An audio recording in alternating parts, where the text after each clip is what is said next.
सबसे पहले आपसे पूछना चाहूंगी, the big idea that personally drives you, before we get to the BJP's political philosophy. मैंने अपने जीवन में ये तय किया है, और एक बार मैंने सुना था, एक संत थे, उनका भाषण सुना था कि you can change your own socio economic scenario. उससे मुझे बहुत प्रेरणा मिली, और जब मैं मंत्री था तो 5 करोड़ के इक्विटी पर मैं 8,000 करोड़ के काम मैंने किए, और 4,000 करोड़ कैपिटल मार्केट से खड़े किए, Bombay Pune express highway, flyover, ceiling project. तो मुझे ऐसा लगा कि गॉड एंड गवर्नमेंट को छोड़कर हम अपनी गरीबी, भूखमरी और बेरोजगारी दूर कर सकते हैं। तो मैं उसी में काम करता हूँ। I am a basically social worker. 20,000 लोगों उसके मेंबर है, 90 करोड़ की इक्विटी है, 500 करोड़ के एसेट्स है, 10,000 लोगों को रोजगार मिला है। मैं बायोफ्यूल, इथेनॉल, बायोडीजल, को जनरेशन में पावर, वाटर कंजर्वेशन और सोलर एनर्जी में काम करता हूँ। और मेरा बेसिक काम यह है कि मैं पावर पॉलिटिक्स के बजाय मैं समाज कारण, राष्ट्रीयकरण और विकासकरण पर विश्वास रखता हूँ। I am not going to bother what the people feel about it. But how can you say that you're the president of the main opposition party? How can you say I don't care about power politics? No, it's my conviction. Politics is an instrument of socio-economic reform. I am already select my way where I have to go. I am not going to bother whether it's a $1 million question whether you want to lead the people or lead by the people. So it's not about becoming prime minister. Lead the people, huh? It's not about becoming prime minister in 2014. Already I have given answer for your question in your NDTV program.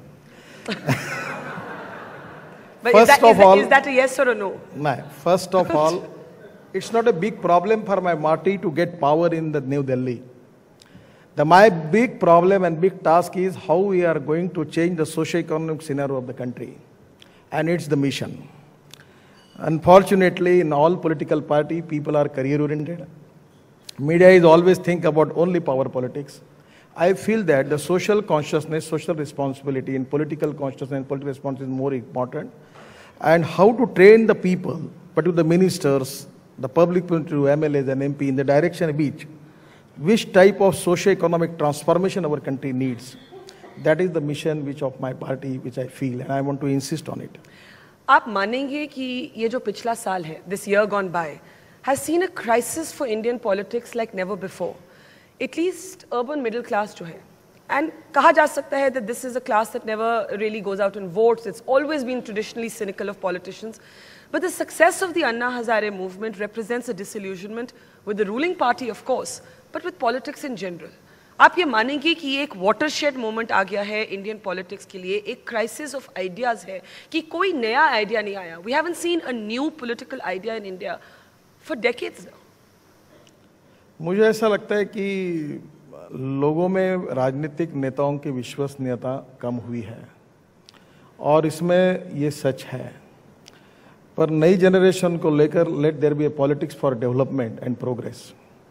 और जात, पंथ, धर्म, भाषा और sex से ऊपर उठकर गरीबी, भूखमरी, बेरोजगारी हम दूर कर सकते हैं. We are a rich nation with a poor population. Wrong economic policies and bad governance is our problem.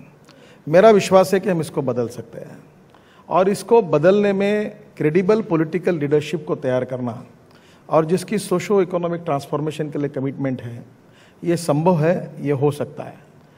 और मुझे पता है कि राजनीतिक लोगों को और मीडिया को भी इन सब इसमें कोई ज़्यादा इंटरेस्ट नहीं है, तो पर ये बात बदल सकती है. और मैं तो राजनीति में हूँ, पर मैं अपनी बातों पर हूँ. मैं कभी दिल्ली आया नहीं, कभी किसी को मिला नहीं, मैंने अपना कटआउट लगाया नहीं और किसी के गले में कभी हार भी नहीं डाला है. तो मैं never garland to anybody. I never spent. You've never touched anybody's feet. Like never. I don't touch. I touch the feet of Advani ji and Bajpayee ji because they are senior. But I never touch the feet of anybody because of my political career. I am very firm about my convictions. I am not going to bother what people feels about it. I have already decided my path, that what the way in which I have to go for this work. And it is a mission, and I am still, as a president of the Bharatiya Janata Party, we have 9 ruling states we have. Still my 50% energy and works I am devoting to my rural development program for ethanol, biodiesel, cogeneration power, agriculture, irrigation, water conservation and solar energy. And I am working there in my area, and my important conviction is the social consciousness is very important. In my area, the maximum farmer suicides are there. The inspiration for the politics is how we increase the employment potential, how we can increase the per capita income and GDP, how can we increase the employment potential. So these are the mission. Which now you said that the BJP today, and you believe that that's what it should stand for, stands for the politics of development. Yes. Would you say that a changing India has forced the BJP to also change its political positioning? After all, this was a party which had at one point 2 seats in the Indian Parliament and rode on the back of the Ayodhya issue to increase and multiply its tally into the 80s. But today in 2011, political Hindutva has no place in modern India. Kya aap ye manenge? These are the debatable subject. What is the meaning of the religion and what is the meaning of the Hindutva, it is also debatable. But you've been forced to change. First of all, we are never changed. You've not changed at all? Not at all. Our basic spirit... That's not a good thing, Mr. Gadkari. No. First of all, I want to tell you, first off, you try to understand that whatever the inspiration and motivation which we people have from our basic ideology, it is the nationalism, good governance and development, and Antyodaya, the progress of the last man of society. From Dr. Shama Prasad Mukherjee to Dindayal Upadhyay to Atal Bihari Vajpayee and Advani ji.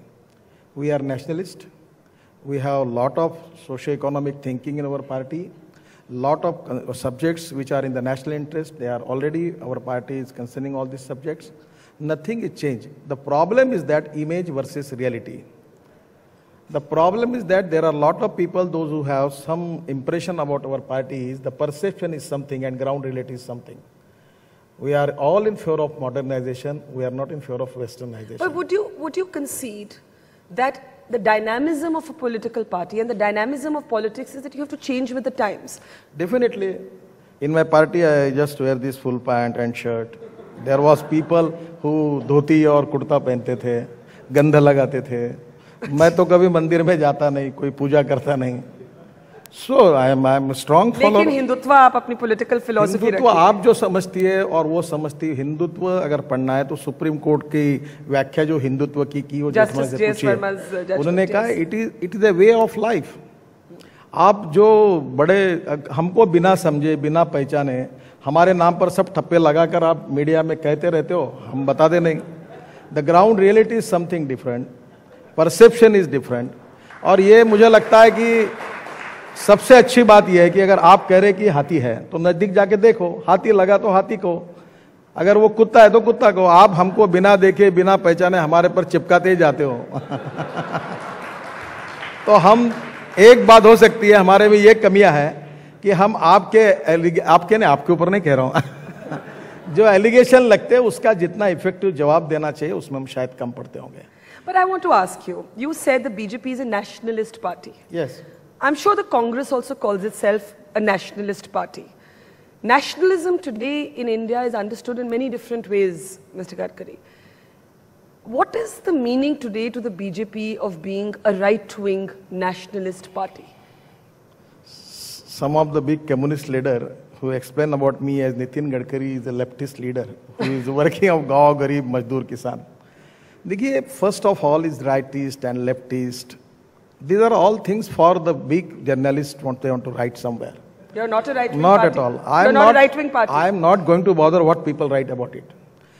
हर आदमी को रोटी मिलना चाहिए, हर युवाओं को रोजगार मिलना चाहिए, गांव के खेती को पानी मिलना चाहिए, देश का विकास होना चाहिए, सुखी समृद्ध संपन्न शक्तिशाली देश बनना चाहिए. This is a common feeling.